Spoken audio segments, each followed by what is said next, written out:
Hello, Ames Chamber of Commerce members. This is Drew Camp, Director of Public Policy with the Ames Chamber of Commerce, here right now with Joe Van Erdewyk, who's a challenger for Ward 4 City Council seat coming up on the November 5th election. Joe, thanks for being here with us today. Absolutely.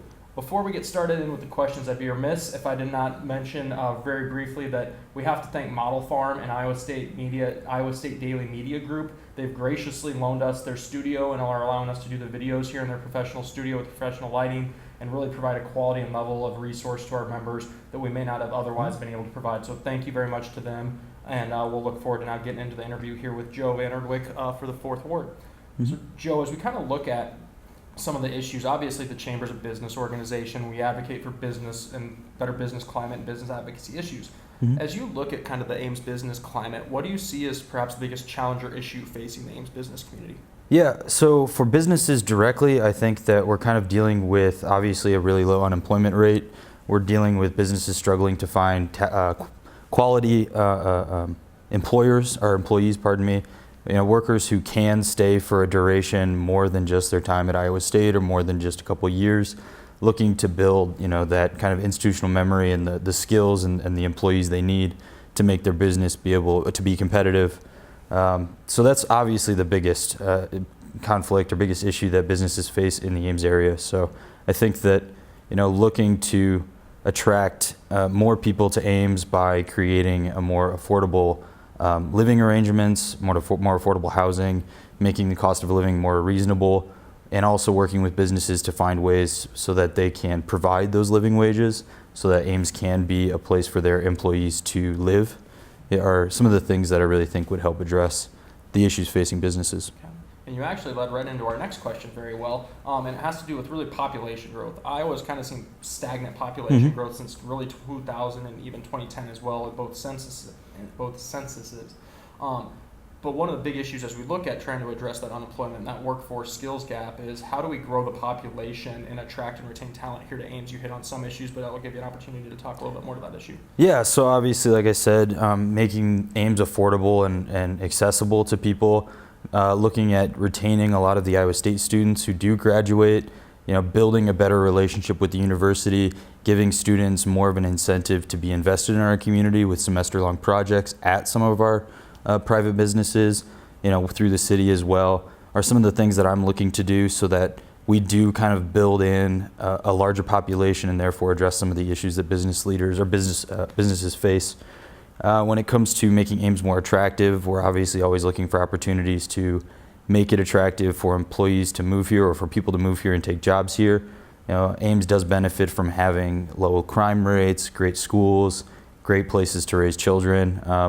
So we really need to emphasize those and find ways to grow the cultural and social aspects of Ames. That way we can make it more attractive for businesses, for the employees to come, so businesses do have that larger workforce to pull from. Okay. And then as we've kind of touched on some of those issues, obviously there's several, not only the issues we've already talked about, but there's other things as well that are confronting the city of Ames as we look ahead. So as you look ahead, what do you think is the most important issue facing the community and how would you address it? Yeah, so I guess for me, it's the fact that we are going to grow. So it's really about making sure that that growth doesn't leave the existing community of Ames behind, that we make sure that we're updating and renovating our existing neighborhoods along with the growth that we anticipate through annexation and through development of that annexation. Because we need to make sure that all of Ames is benefiting from the growth. So for me, it really is making sure that we're balancing the new growth with the existing renovation and the infill development so that we make sure all of Ames is benefiting from the growth that we're seeing. And then if elected, if you were to look, say you were to win an election and then you're looking back in 2023 and you would say, what would be one thing that you really hope you would have accomplished by that time? Yeah, so I think that for me, it really is addressing the issues with housing. I think that the lack of affordable family housing stock, single family housing stock in our community is an issue. And I think that affordable apartments are an issue. We might see some changes with the fact that we have a large supply right now. So we might see some price decline in apartments, but ultimately we can't build single family homes affordably right now. There is some work trying to be done by some of our developers, but we really need to make sure that people who come to our community as young families and young professionals do have that starter home available because that's the reason why a lot of people chose to live in Ames in the first place and have stayed here for 30, 40 years, is because they had that original home that they could afford, that they could then build some wealth on, they could pocket some money, and they could, grow their family and grow their lives here. And then one of the big things too we also look at and talk about as we look at local elections and just local office in general is one of the beauties of it really is the fact that it's nonpartisan. Yeah, absolutely. Just as the Ames Chamber is a nonpartisan apolitical organization, local office is nonpartisan, which is not something we can say for some time, oftentimes the federal and state level. Yeah. So how do you intend to, or how would you ensure that partisanship stays out of local government if elected? Yeah, I mean, for me, it really is just a matter of making sure that I'm always talking with everyone, because the fact is that when it comes to street policy, there are a lot of different people that need to be talked with there. You've got business owners who might own a business on that store or on that street front.